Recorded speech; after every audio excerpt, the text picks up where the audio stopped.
brand pa ng napapandar ng solar setup ko. Yan.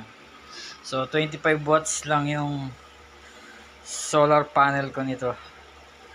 At luma pa yung battery ko, no. Yan. Pero siyempre tirik yung araw kaya tumatagal siya. So ito yung solar setup ko. Yan. So tirik ang araw. So 12 volts. Then kumakarga siya sa battery. So lumang battery lang to. So sa ngayon pinapandar ko yung electric fan ko na 220 volts. So para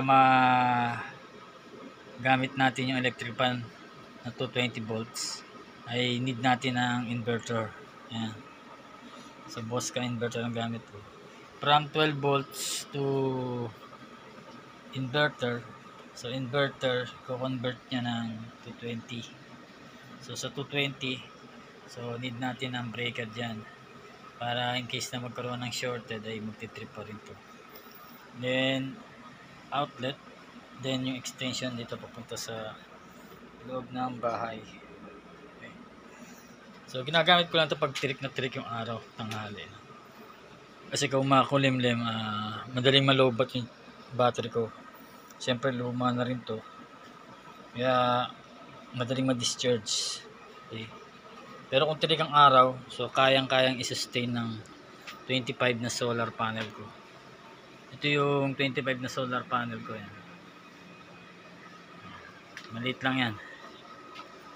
Pero kayang-kaya niya.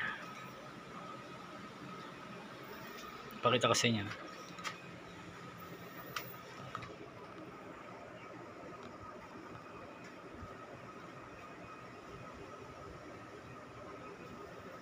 So yung araw trick. So yung ganyang trick na trick yung araw. Yan. So kumakarga siya.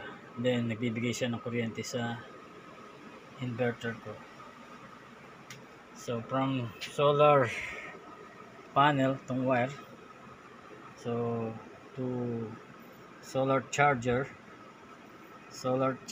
controller, papuntang inverter or papuntang battery. Then yung wire ng inverter to, so pumunta naman dito sa inverter. Then 12 volts convert niya ng 220. Ito yung outlet. So papunta sa breaker, then papunta sa outlet. Okay. So yun lang ang masishare ko ngayon, no? Yung 25 watts na solar panel ay kaya magpailaw ng isang electric fan. Okay.